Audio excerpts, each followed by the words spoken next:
আমরা অতি সাধারণ নিম্ন মধ্যবিত্ত পরিবারের মানুষ। সৃষ্টিকর্তা আমাদের জীবন নির্বাহ করার জন্য খাদ্য তালিকায় যা রেখেছেন আমাদের জন্য, তাই রান্নাবান্না করি, তাই খাওয়া দাওয়া করি এবং আপনাদের সাথে সেটাই শেয়ার করি।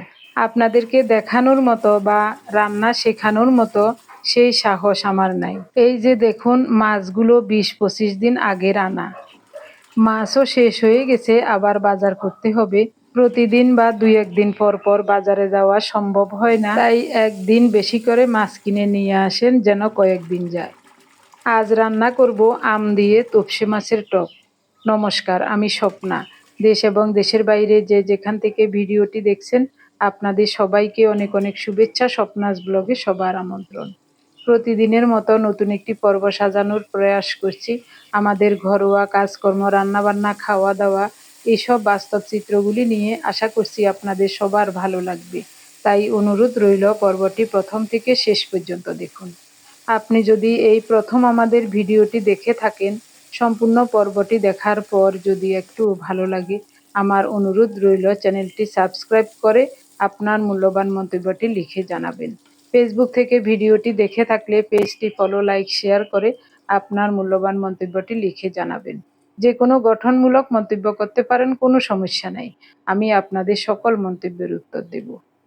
তপসে মাছগুলো পরিষ্কার করে ধুয়ে নিয়েছি। স্বাদ মতো লবণ, 1 চা চামচ হলুদ গুঁড়ো আর অল্প আতপ চালের গুঁড়ো দিয়ে ভালো করে মাখিয়ে নিচ্ছি। তপসে মাছের গাটা নরম থাকে, তাই একটু আতপ চালের গুঁড়ো দিয়ে মাখিয়ে ভাজা করলে মাছগুলো আর ভাঙবে না, গোটা গোটাই থাকবে। কয়েকটা উচ্ছে ছিল, ভাজা করে নিয়েছি। ওই তেলে আরও একটু তেল দিয়ে মাছগুলো ভেজে নিচ্ছি। এদিকে মাছের টক রান্নার জন্য পাটার উপর নিলাম 3 চা চামচ পরিমাণ কালো সরিষা, 1 চা চামচ সাদা সরিষা, অল্প একটু লবণ আর কয়েকটা কাঁচামরিচ একসাথে মিহি করে বেটে নেব। তপসে মাছের টক রান্নার জন্য আমটাও কেটে নিয়েছি। বাড়ি থেকে আনা আম ফ্রিজেই ছিল, তবে এখনও কয়েকটা আম এখনও টক আছে। টক দেখে একটা আম নিয়েছি। এটাও একেবারে বেশি টক নয়, টক মিষ্টি স্বাদের।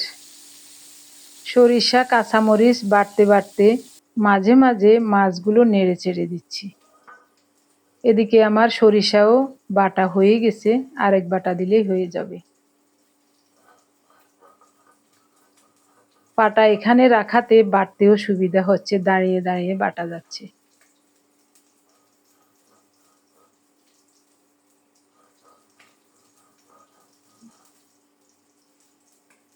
পাটা ধারও আছে, 2 বাটা দিলেই একেবারে ফিনিশ হয়ে যাচ্ছে। দেখুন, সরিষা কাঁচামরিচ এটা মিক্সিতেও পিষে নেওয়া যেত, কিন্তু আমি পাটায় বেটে নিচ্ছি। পাটায় বাটা সরিষার রান্নার স্বাদই হবে আলাদা। সরিষা যখন পাটায় বাটা হয় তখন খুব ঝাঁঝ বের হয় আর একটু লাসা লাসা টাইপের হয়। এ কারণে তরকারিটা দেখতেও ভালো লাগে, খেতেও খুব ভালো লাগে। আমি অনেক পরীক্ষা করে দেখেছি, তার জন্যই যখন যেভাবে যেটা সম্ভব ওভাবেই করি।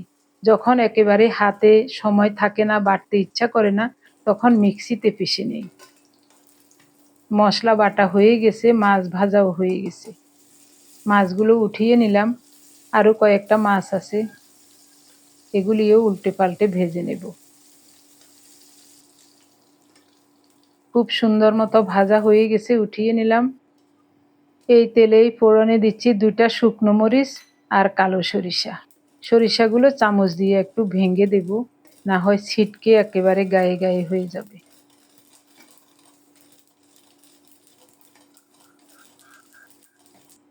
কি সুন্দর মতো সরিষাগুলো ভেঙে দিলাম। দারুণভাবে ফোড়নটা রেডি হয়ে গেলে আম দিয়ে দেব। কাঁচা পাকা আম, টক মিষ্টি স্বাদের। একেবারে বেশি টকও নয়, আবার বেশি মিষ্টিও নয়। 1/2 চা চামচ পরিমাণ হলুদ দিয়েছি। মশলাতে লবণ দেওয়া আছে, মাছ ভাজাতেও লবণ দিয়েছি, তাই বুঝে শুনে লবণ দিতে হবে। 1/2 চা চামচের কম লবণ দেব। 1/2 চা চামচ পরিমাণ গুড় দেব। এটা হলো খেজুরের বীজ গুড়। একেবারেই অর্গানিক। এরকম কোনো রান্নাতে প্রয়োজন হলে চিনির পরিবর্তে সামান্য একটু গুড় দিয়ে দেই। কিছুক্ষণ নেড়েচেড়ে ফোড়নের সাথে আমটাকে কষিয়ে নিয়েছি। এখন দেব ফোটানো গরম জল পরিমাণ মতো। ঝোলটা টকবক করে ফুটে উঠলেই বেটে রাখা সরিষা কাঁচামরিচ দিয়ে দিলাম। এখানে একটু লবণও আছে। ঢাকা দিয়ে 2 মিনিটের মতো রান্না করে নেব, তারপরে মাছ দিয়ে দেব। 2 মিনিট ঢাকা দিয়ে রান্না করে নিয়েছিলাম। এখন ভেজে রাখা তপসী মাছ দিয়ে দিলাম। মাছ দিয়ে আবারও 2 মিনিটের মতো ঢেকে রান্না করব, তারপরেই নামাবো। 2 মিনিট রান্না করেছিলাম, এরই মধ্যে আমগুলো একেবারে নরম হয়ে গেছে। নামানোর আগে একটু কাঁচা সরিষার তেল দেব।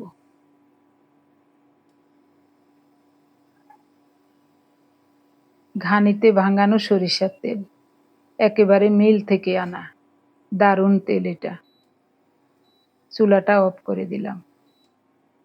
মাছ দিয়ে যে টক রান্না করা হয়, এটা আমি আগে কোনোদিন জানতামও না, কোনোদিন খাইও নাই।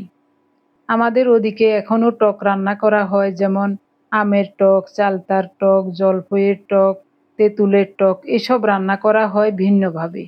যে কোনো টকের সাথে একটু নারিকেল বাটা অথবা তিল বাটা এসব দেওয়া হয়। কিন্তু মাছ দিয়ে যে এভাবে টক রান্না করা হয়, এটা আমি কোনোদিন শুনিও নাই, দেখিও নাই, খাইও নাই। এখন ইউটিউবের কল্যাণে এইসব রান্নাগুলি বিভিন্ন চ্যানেলে দেখেছি, দেখে শিখেছি, তারপর থেকে রান্না করি।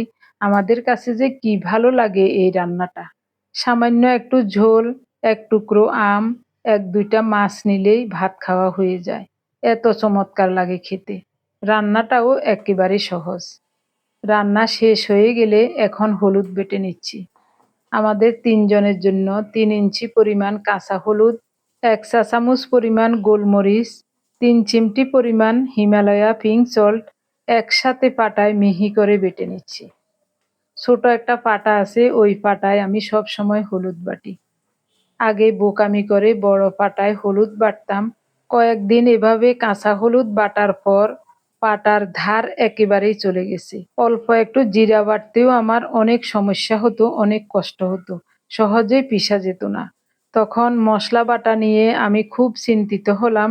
একদিন আমাদের বাসার সামনে পাটা খন্ডি করার জন্য এক লোক আসছিল, আরো 2 বছর আগে। ওই লোকটার কাছ থেকে 2টা পাটাই খন্ডি করিয়ে নিয়েছি। এরপর শাক পাতা বেটে পাটা 2টা মশলা বাটার জন্য রেডি করে নিয়েছি। তারপরেই চিন্তা করলাম, বড় পাটাতে আর কখনো হলুদ বাটবো না।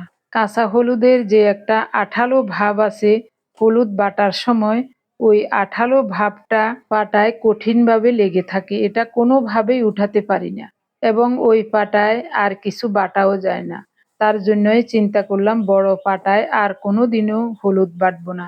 এখন আমার বড় পাটায় যে কোনো মশলা বাটতে এত যে ভালো লাগে, ধনিয়া জিরা একসাথে 2 বার পিষে নিলেই একেবারে ফিনিশ হয়ে যায়।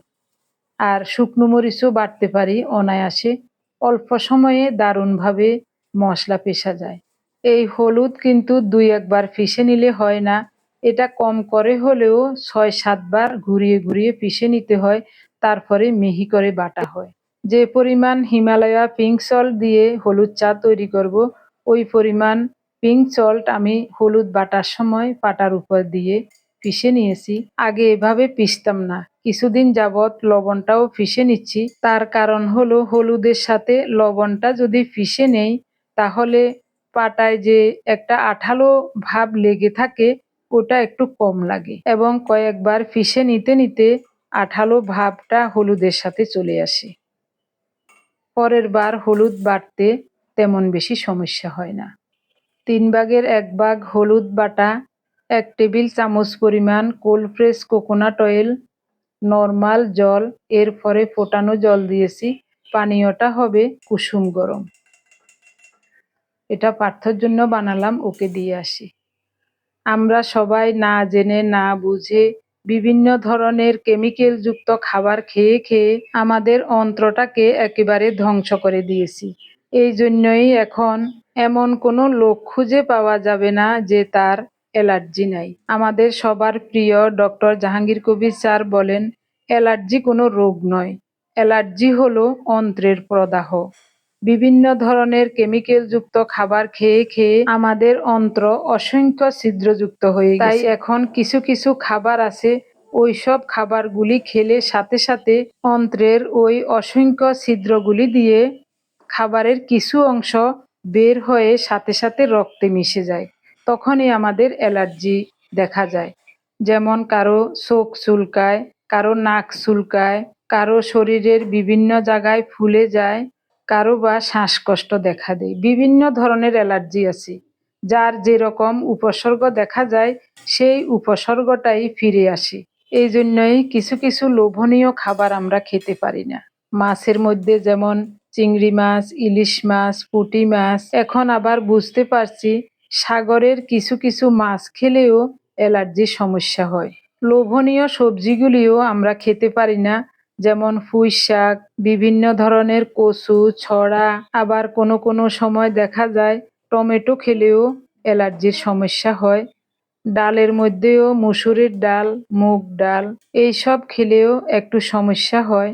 এই সমস্যাগুলি শুধু আমাদের একার নয়, আমাদের যত আত্মীয় স্বজন আছেন, যাদের সাথে পরিচিত হয়েছি, অনেক মানুষই বলছেন এইসব খাবারগুলি খেতে পারেন না অ্যালার্জির জন্য। অনেকেই বড় বড় ডাক্তার দেখিয়ে এবং বিভিন্ন ধরনের ওষুধ খেয়েও অ্যালার্জি থেকে মুক্তি পাচ্ছেন না। অনেকদিন আগে ডক্টর জাহাঙ্গীর কবির স্যার এবং ডক্টর মুজিবুর রহমান স্যার এই দুইজনের একটা সাক্ষাৎকারে দেখেছিলাম, ওনারা অ্যালার্জি নিরাময় নিয়ে কথাবার্তা বলছিলেন। তো অ্যালার্জি ওনারা বলছিলেন যে অ্যালার্জি কোনো ঔষধে যাবে না, যত রকমের ঔষধে খান কোনো ঔষধে অ্যালার্জি ভালো হবে না। অ্যালার্জি ভালো হতে হলে অন্ত্রের প্রদাহটা ঠিক করতে হবে। বিভিন্ন ধরনের কেমিক্যাল জাতীয় খাবার খেয়ে খেয়ে আস্তে আস্তে অনেক বছর ধরে অন্ত্রের প্রদাহ সৃষ্টি হয়েছে। এই প্রদাহটা দূর করতে হলেও সেরকমই সময় লাগবে। এটা দূর করার একমাত্র উপায় হলো হলুদ চা। 1 ইঞ্চি পরিমাণ কাঁচা হলুদ, 10-12টা গোলমরিচ একসাথে মিহি করে বেটে সাথে 1 চিমটি পরিমাণ হিমালয়া পিঙ্ক সল্ট দিয়ে 1 গ্লাস কুসুম গরম জলের সাথে গুলিয়ে নিতে হবে। এরপরে ওখানেই 1 টেবিল চামচ কোল্ড প্রেস কোকোনাট অয়েল মিশিয়ে সকাল বিকাল 2 বেলা খেতে হবে। যাদের বেশি পরিমাণে অ্যালার্জির সমস্যা থাকে তারা 2 বেলা খেলেই বেশি ভালো। তো ওই ভিডিওটা আমি কমপক্ষে 10-15 বার দেখেছি। 90 মিনিট পর্যন্ত ডক্টর জাহাঙ্গীর কবির স্যার এবং মুজিবুর রহমান স্যার বিভিন্ন ধরনের রোগ মুক্তির কথাবার্তা আলোচনা করছিলেন। তার মধ্যে অ্যালার্জির সমস্যা নিয়েই বেশি কথাবার্তা বলছিলেন। ওই ভিডিওটা আমি 10-15 বার দেখেছি। ভিডিও চালিয়ে দিয়ে আমি রান্নাবান্না করতাম বা শুয়ে থাকলে চোখ বন্ধ করে ভিডিও শুনতাম বা ঘরের কাজ করার সময় ওই ভিডিওটি শুনতাম। এরকম করে আমি অনেকবার দেখেছি। দেখে দেখে সব মুখস্থ করে নিয়েছি। এরপরে কোল্ড প্রেস কোকোনাট অয়েল নিজে ঘরে তৈরি করেছি, হলুদ আনিয়েছি বাজার থেকে, গোলমরিচ তো ঘরেই আছে। সব উপকরণ দিয়ে অ্যালার্জির মহা ঔষধটা বানিয়ে আমরা নিয়মিত খেতে লাগলাম এবং 3-4 মাস খাওয়ার পরে অনেক উপকার পেয়েছি। সেই থেকে এই পর্যন্ত এখনো খেয়ে যাচ্ছি। মাঝে মাঝে কোথাও গেলে বা বাড়িতে গেলে তখন এই মহা ওষুধটা খাওয়া থেকে বিরত থাকতে হয়। ওনারা বলছিলেন একেবারে নিয়মিত কয়েক বছর খেয়ে যেতে। কয়েক বছর খাওয়ার পরে আস্তে আস্তে ফলাফল মিলবে। আমাদের কিন্তু কয়েক বছর লাগে নাই, আমরা 2-3 মাস খাওয়ার পর থেকে আমাদের উন্নতি শুরু হয়েছে। আমার ছিল চোখে অ্যালার্জি আর ওনার ছিল মাথায় এবং পুরো শরীরের বিভিন্ন জায়গায়। যেসব খাবারগুলো খেলে অ্যালার্জি বাড়ে ওইসব খাবারগুলো খেলে ওনার অনেক সমস্যা হতো, আমারও হতো। ঠাকুরের আশীর্বাদে এখন কম হয়। মাঝে মাঝে যে বন্ধ রাখি তার জন্যই ভালোভাবে উপকার পাচ্ছি না। এক নাগারে খেয়ে যেতে পারলে এতদিনে মনে হয় একেবারে ভালো হয়ে যেত। এখন খেয়ে বলবো তপসে মাছের টক কেমন হয়েছে। উচ্ছে ভাজা দিয়ে গরম গরম ভাত খেতে অনেক ভালো লেগেছিল।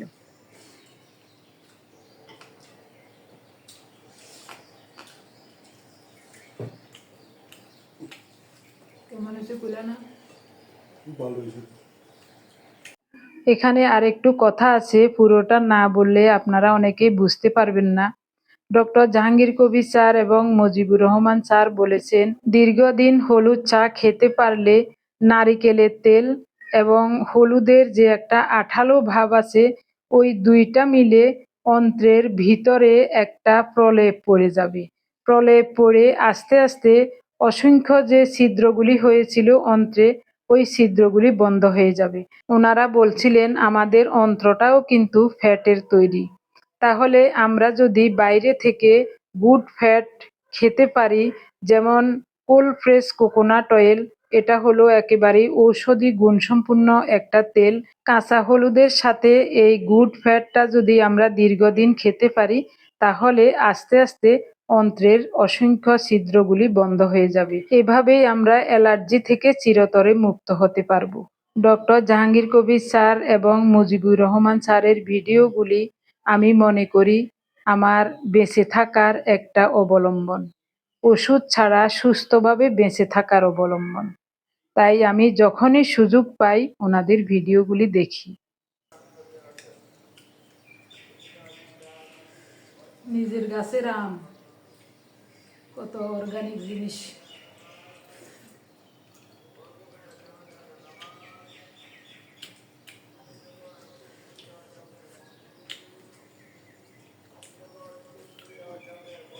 বাজারে কিনা যে কোনো আম হোক, পাকা হোক আর কাঁচা হোক, কেমিক্যাল ছাড়া নাই। ওই বাগানে আম গাছে ফুল আসার সাথে সাথে ওই স্প্রে করে দিই কেমিক্যাল, যেন ফলন ভালো হয়, যেন পোকা না ধরে।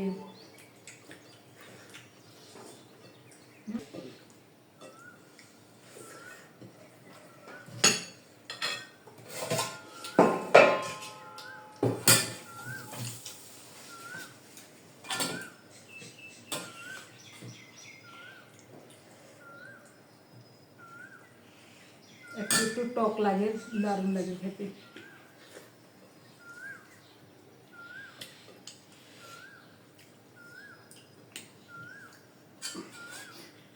পাঠ্য খাই গেছে,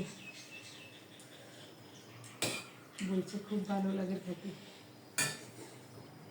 আমাদের অঞ্চলে কেউ কোনোদিন এখনো মাছের টক রান্না করে নাই, আমার মনে হয়, আমি কোনোদিন দেখিনি।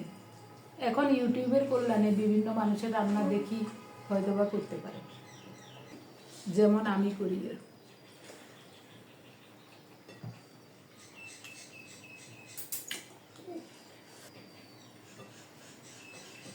এই স্বাদের নেই কোনো তুলনা। ওহ, গরমে এটা একটা দারুণ রান্না, গরমের সময়ের জন্য।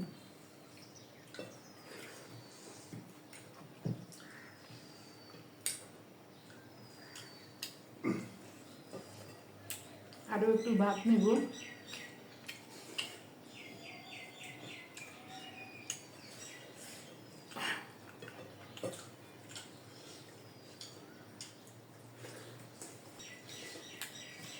মরিচগুলোতে ঝাল একেবারেই নেই।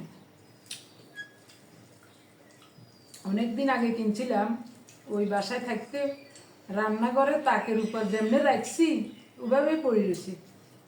আমি ভাবছি নাই শেষ, কিন্তু এদিন আসার সময় একটা প্যাকেট পাইছি, প্রায় এখানে হাফ কেজি মতো হবে। খাওয়া দাওয়া শেষে থালা বাসনগুলো ধুয়ে নিয়ে এখন স্নান করার সময় অনেকগুলো কাপড় চোপড় ধুয়ে দিয়েছিলাম, এগুলি মেলে দেব। রুমের পশ্চিম সাইডে বারান্দা হওয়াতে একেবারে কড়া রোদ। এখন মেলে দিলে 1 ঘন্টার মধ্যে সব শুকিয়ে যাবে, হয়তোবা মোটা কাপড়গুলি শুকাবে না। কাপড়গুলি মেলে দিতে দিতে আপনাদের সাথে আরেকটু কথা বলি। অ্যালার্জি নিরাময় নিয়ে যে এতক্ষণ পর্যন্ত আপনাদের সাথে এত কথাগুলি বলেছিলাম, আসলে এই সব কথাগুলি আমাদের সবার প্রিয় ডক্টর জাহাঙ্গীর কবির স্যারের ভিডিও দেখে দেখে ওনার মুখ থেকে শুনেছি, এবং ডক্টর মুজিবুর রহমান স্যারের ভিডিও দেখেও ওনার মুখ থেকেও কিছু কথা শুনেছি। সব কথাগুলি আমি মুখস্থ করে নিয়েছি, কারণ যে কোনো মানুষ বিপদে পড়ে যদি দেয়ালে পিঠ থেকে যায়, তখন যত কঠিন কাজই হোক ওই কাজটা আয়ত্ত করতে পারে। সেই রকমে আমি অ্যালার্জি নিয়ে অনেক সমস্যায় পড়েছিলাম, কিছুই খেতে পারতাম না। আর চোখের চুলকানিতে জীবনটাই অতিষ্ঠ হয়ে গেল। কত ওষুধ খেলাম, হোমিওপ্যাথিক, অ্যালোপ্যাথিক, কত রকমের ওষুধ খেয়েছি, তার কোনো সীমা নাই। ওনারও দীর্ঘদিন ধরে অ্যালার্জির সমস্যা ছিল। ওনার তো ডায়াবেটিস, হাই প্রেশার, আরো কত রকমের কত কিছু ছিল। শুধু ডক্টর জাহাঙ্গীর কবির স্যারের ভিডিও দেখে দেখে সব কিছু জেনে বুঝে সুন্দরভাবে মেনে ডায়াবেটিস, হাই প্রেশার সব কিছু এখন নিয়ন্ত্রণে আছি। ঠাকুরের আশীর্বাদে অ্যালার্জিটাও নিয়ন্ত্রণের মধ্যেই আছে। তবে কোনো রকমের ঔষধ খাচ্ছি না, শুধু স্যারের মতাদর্শে চলছি। আর অ্যালার্জি নিরাময়ের জন্য হলুদ চা খাচ্ছি। একটু কষ্ট হচ্ছে বেটে নিতে, কিন্তু যারা কষ্ট করে বাটতে পারেন না তাদের জন্য ডক্টর জাহাঙ্গীর কবির স্যারের ওখানে হলুদের বুস্টার পাওয়া যায়, ওটাও কিনে নেওয়া যায়। আমি একবার এনেছিলাম, দামও প্রচুর, তার জন্যই ভাবলাম যে কষ্ট করে নিজেই যদি বেটে খাই তাহলে এটার আরো উপকার বেশি হবে। ডক্টর জাহাঙ্গীর কবির স্যারও বলেছিলেন হলুদের বুস্টার থেকে যদি আপনি কাঁচা হলুদ বেটে খেতে পারেন এটা আরো বেশি উপকারী। এজন্যই আমি ভালোটাই বেছে নিয়েছি, একটু কষ্ট হলে হোক। আমি জানি আজকের এই ভিডিওটি দেখলে যারা আমার প্রিয় ভাই বোন, বন্ধু স্বজন, তারা অনেক খুশি হবেন। আর যারা আমাকে ভালোবাসেন না তারা এমনও মন্তব্য করতে পারেন যে ডাক্তার হয়ে গেছে, পণ্ডিত হয়ে গেছে, এসব কথাও বলতে পারেন। আমি এরকমও কমেন্টস পেয়েছি। আরও একবার হলুদ চায়ের উপকারিতা সম্পর্কে বলেছিলাম, ওই ভিডিওটা দেখে একজন মানুষ একটা কমেন্টস করেছেন, সেই কমেন্টসটা আমার মনের ভিতরে দাগ কেটে আছে। আমি কোনোদিনও ওই কমেন্টসটার কথা ভুলব না। কিন্তু আমি চাই আমরা যেভাবে সব রোগ থেকে মুক্ত হচ্ছি কোনো ঔষধ ছাড়াই, আপনারাও যারা আমাদের মতো ঔষধ খেতে খেতে বিরক্ত হয়ে গেছেন, বাকি জীবন ঔষধ ছাড়া সুস্থভাবে বাঁচতে চান, তারা একবার ডক্টর জাহাঙ্গীর কবির স্যারের একটা ভিডিও দেখুন। শুধুমাত্র একটা ভিডিও দেখুন, উনি ভিডিওতে কি বলছেন শুধু এটা শুনুন। আমি একবারও বলবো না যে আপনি ওনার কথাগুলি মানতে হবে। শুধু একবার শুনুন, যদি আপনার মনোপুত হয় আপনি মানবেন। যদি ভালো থাকতে চান অবশ্যই মানবেন। আর যদি বলেন যে না ওষুধ খেয়ে বাকি জীবন পার করে দেব, তাহলেও কোনো সমস্যা নাই। তারপরও আমি বলবো একবার হলেও ওনার একটা ভিডিও দেখুন।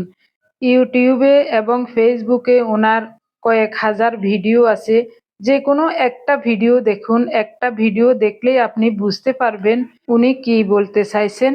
এবং ভিডিও দেখলে আপনার যদি উপকার নাও হয়, ক্ষতি তো আর হবে না। একবার দেখুন। আপনাদের সাথে আমি কোনোদিন মিথ্যা কথা বলি নাই এবং বলবো না। কারণ আপনাদের সাথে আমার কোনো হয়তোবা কারো কারোর সাথে রক্তের সম্পর্ক নাই, আত্মীয়তার সম্পর্ক নাই, জীবনে কোনোদিন দেখিও নাই, বা দেখব কিনা সেটারও কোনো নিশ্চয়তা নাই। তাই আপনাদের সাথে কেন আমি মিথ্যা কথা বলবো? সব সময় আমি সব কথাগুলো সত্যি বলি।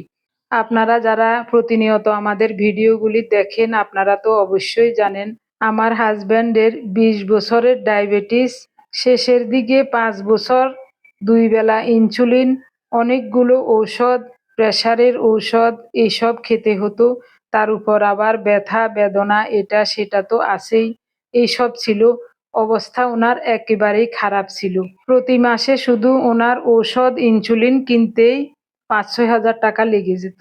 নিয়মিত এত ঔষধ খেয়ে 2 বেলা ইনসুলিন দিয়েও ডায়াবেটিস ভালো হচ্ছে না। 6 বেলা খেয়ে খেয়ে অনেক মোটা হয়ে যাচ্ছেন এবং শরীর দিন দিন দুর্বল হয়ে যাচ্ছে। একদিন অফিস থেকে আসার সময় ভ্যান গাড়িতে এক লোক বেল বিক্রি করে, ওনার থেকে 2টা বেল কিনে ব্যাগে ঢুকাবে এমন সময় মাথা ঘুরে একেবারে রাস্তার উপর পড়ে গেছে। কয়েক মিনিটের জন্য সেন্সলেস হয়ে গিয়েছিলেন। সাথে সাথে বেলওয়ালা ভাই ধরে ওনাকে উঠিয়ে দিলেন এবং বলছেন, দাদা আপনার কি হয়েছে? বলছেন, না কিছুই হয় নাই, কোনো সমস্যা নাই, ঠিক আছে। তো আস্তে আস্তে উনি বাসায় চলে আসলেন। বাসায় ঢুকতেই আমি দরজা খুলতেই দেখি ওনার গায়ে বালি লেগে আছে। বললাম কি হয়েছে? উনি বলছেন কিছুই না কিছুই না। পরে ভালোভাবে জিজ্ঞাসা করলাম, তখন উনি বললেন এই এই অবস্থা। সেদিন থেকেই চিন্তা করলাম এভাবে ওষুধ ইনসুলিন দিয়েও মাথা ঘুরে পড়ে যাবে, রাস্তায় কোন সময় কোন বিপদ ঘটে, কি অবস্থা, এভাবে হলে তো মানুষটা বাঁচবেই না, কি করা যাবে। তখনই আমি ইউটিউবে সার্চ দিয়ে দিয়ে দেখলাম কিভাবে ডায়াবেটিস থেকে মুক্তি পাওয়া যায়। এরকম ভিডিও দেখলাম, দেখতে থাকলাম। কয়েকজনের ভিডিও দেখেছি, আমার মনোপুত হয় নাই। পরে ডক্টর জাহাঙ্গীর কবির স্যারের একটা ভিডিও আমার সামনে আসলো। ওনার ভিডিওটা দেখেছি 2019 সালের নভেম্বরের শেষের দিকে। এরপরে ওনার আরো কয়েকটা ভিডিও দেখলাম। তখন ইউটিউবে মাত্র কয়েকটা ভিডিও ছিল, বেশি ভিডিও ছিল না। উনিও তখন প্রথম ইউটিউবে ভিডিও ছাড়ছেন এসব বিষয় নিয়ে কথা বলে। ওনাকে তখন বললাম যে, ডক্টর জাহাঙ্গীর কবির স্যার কি বলছেন দেখো, এভাবে এভাবে করলে ওষুধ ছাড়াই ভালো থাকতে পারবে। উনি তখন আমাকে কোনো প্রকারেই পাত্তা দিচ্ছেন না। তখন আমি ভাবলাম আগে নিজে শুরু করি, আমার যদি উপকার হয়, আমার উপকার দেখলে উনিও হয়তোবা রাজি হবেন এই লাইফস্টাইলে আসা। এরপরে আরো মাসখানেক ভালোভাবে ভিডিও দেখে বুঝে শুনে 2020 সালের জানুয়ারির প্রথম সপ্তাহ থেকে আমি শুরু করলাম ডক্টর জাহাঙ্গীর কবির স্যারের লাইফস্টাইল। আমার শরীরে তেমন কোনো রোগ ছিল না, শুধু অনেক মোটা ছিলাম। 1 মাসের মধ্যেই আমার 15 কেজি ওজন কমে গেল। এটা দেখে আমার ছেলে মেয়েরা সবাই অনেক খুশি। এরপরে উনিও উৎসাহিত হয়ে এই লাইফস্টাইলে এসে গত 6 বছর যাবৎ ওষুধ ইনসুলিন ছাড়া নিরাপদ জীবনযাপন করছেন। ধন্যবাদ সবাইকে।